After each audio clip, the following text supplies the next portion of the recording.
Probably heard the expression, you're never too old to learn. And it's a great experience to learn new things. I hope you feel that way about learning Pennsylvania Dutch. It's time to learn.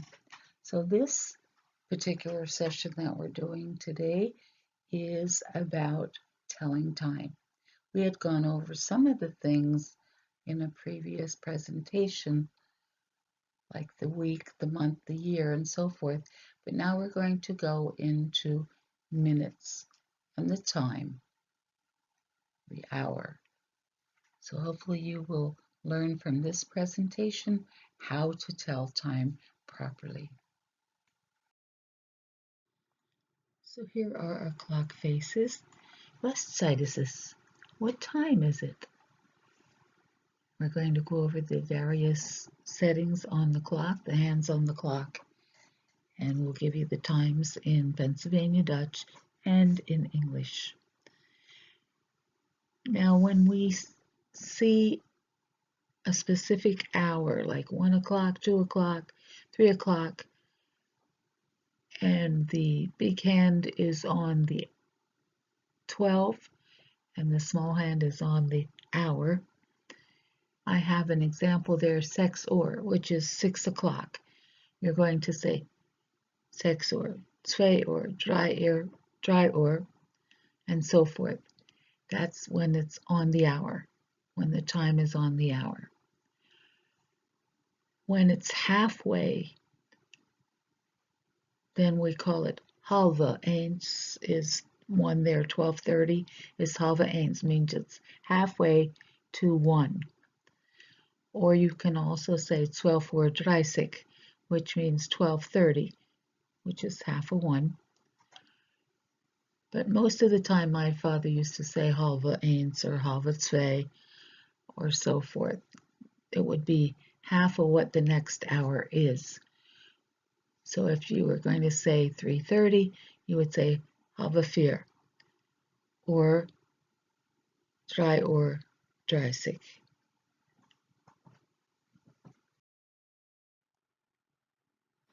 Now when we go to minutes before the hour, we can say the so many minutes bis, which means before, or ep.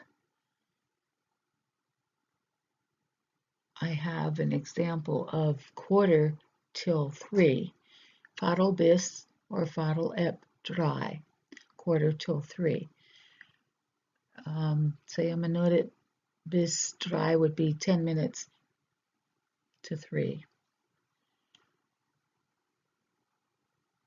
Now, if we were talking about minutes after the hour, then we would say noch. The example there on the bottom left says 10 minuten nach 11. That's 10 minutes past 11. Or 5 minuten nach 5, 5 minutes after 5. So these are how you would tell about the time after the hour. And then there's special times on the clock when it's midnight or midday. And there are several ways to say that. Now I have Midnacht for midnight, but you can also say Middernacht, which would be M-I-D-D-E, Nacht. Middog has the 2 D's. Midnacht by itself is just the T, but you could say Middernacht, which is midnight. And in our home we used to say Halbnacht, which would be midnight also, half the night, Halbnacht. Middog is noon. So Midnacht is midnight, or Halbnacht is midnight. Middog is noon, and that's at 12 o'clock. 12 Uhr is 12 o'clock. 12 Uhr Midnacht is 12 o'clock midnight. 12 Uhr Mittag is 12 o'clock noon. Then we were talking about quarter after, or At the hour would be Fadl noch. I have on the right, on the bottom, Fadl noch acht. That's 8:15 or 8:15. Fadl noch sechs would be 6:15. So you could take each of those digits on the clock and quarter after the hour would be Fadl noch. One thing I'd like to add here before we close the slide.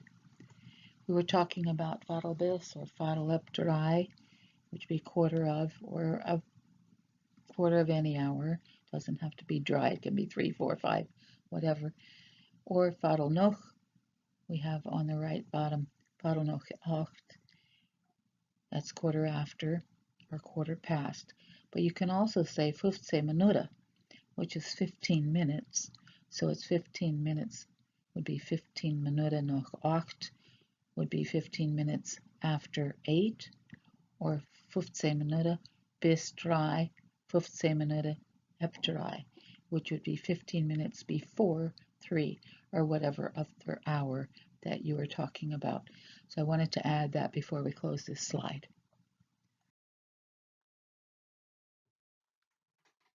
Was Zeit ist es? What time is it? Someone may ask you that question. They may also say, Wie viel Uhr ist es? That's more the standard German, but either way is correct. Was Zeit ist es? What time is it? We're going to go over the hours. This is just on the hour, not talking about minutes before or minutes after the hour, but right on the hour. So we're going around the hour. That means we're going to go around the clock. And I'm going to tell you each one of the numerals on the clock, the hour numerals, in Dutch and in English.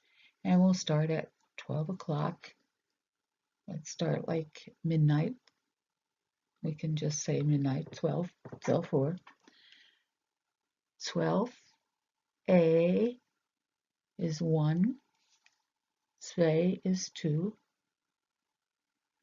3 is 3, 4 is 4, 5 is 5, 6 is 6, 7 is 7, 8 is 8, 9 is 9, 10 is 10, 11 is 11, and 12 is 12. So we came all the way around the clock, room de or. And we'll repeat them again. 12. 1, 2, 3, 4, 5, 6, 7, 8, 9, 10, 11, 12.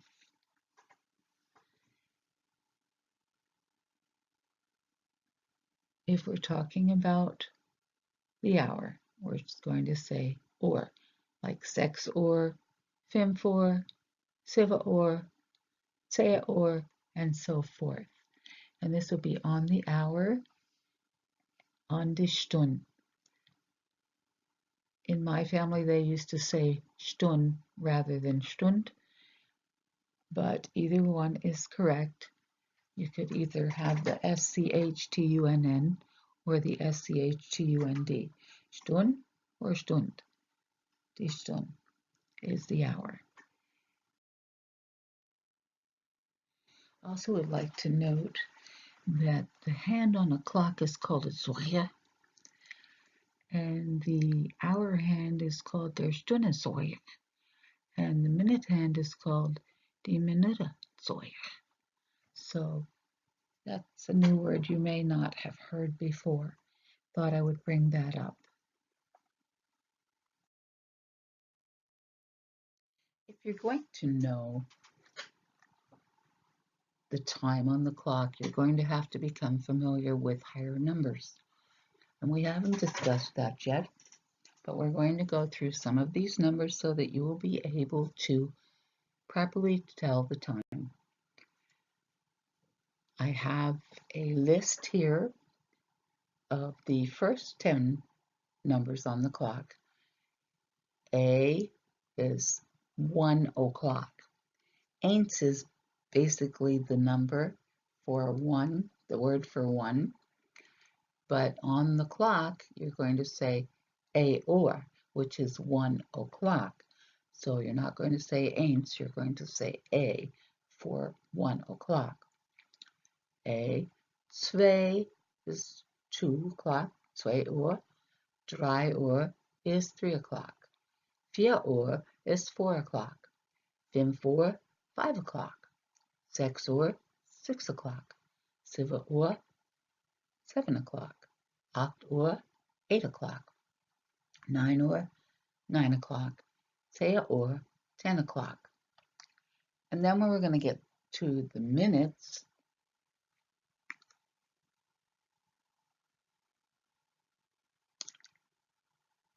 we'll start at 11 for now.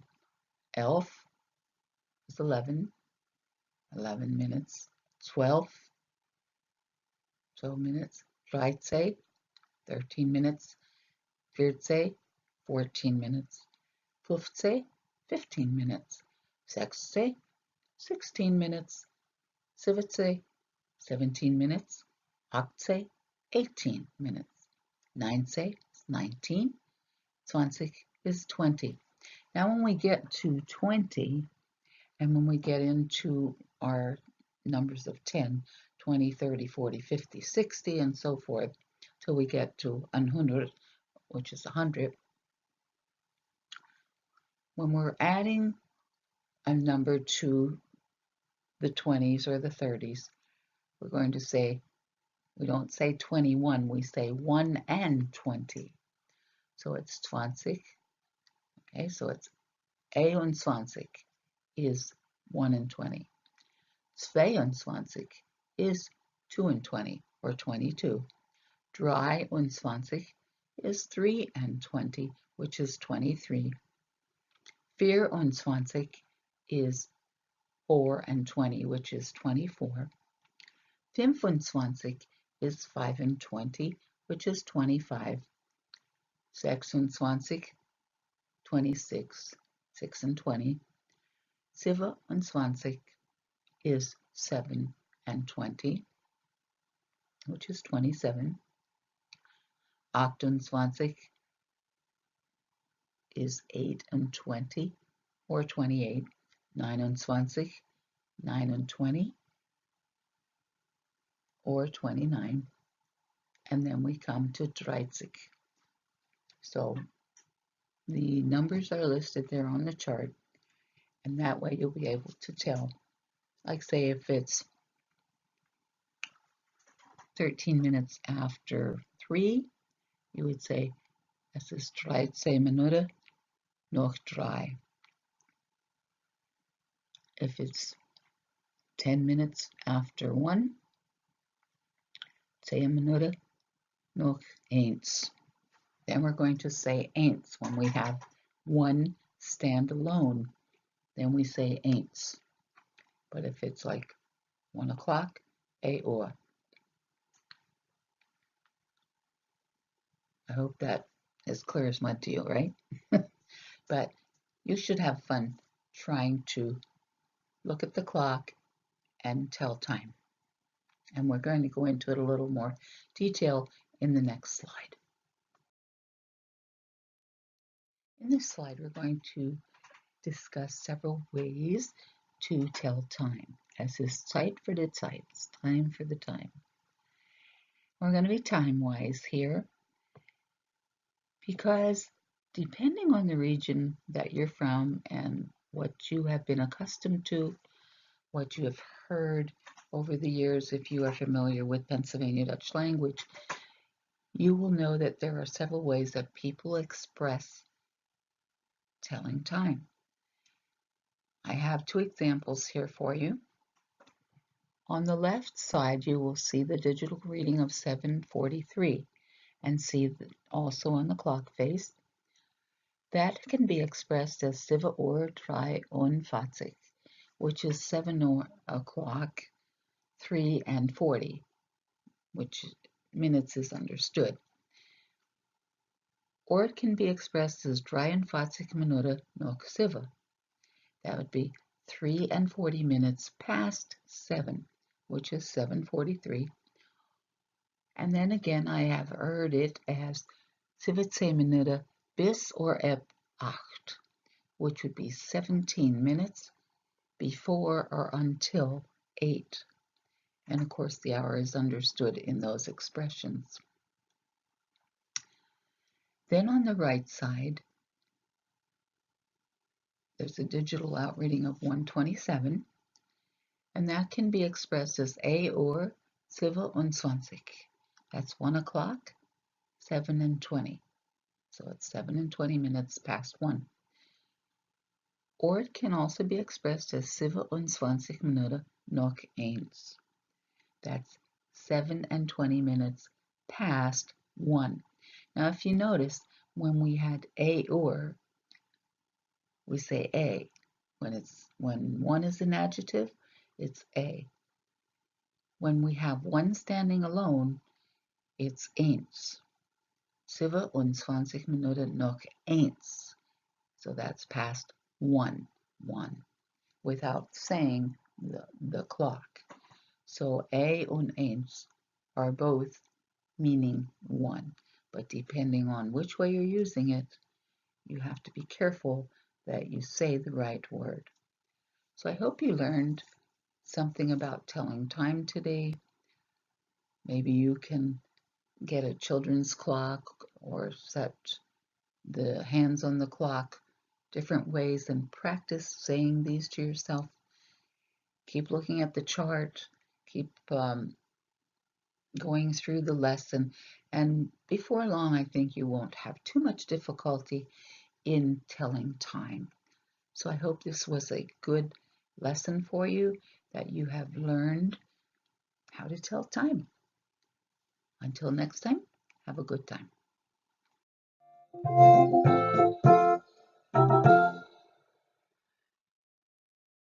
This lesson was brought to you by Easy Deitsch. Until next time, mach's gut.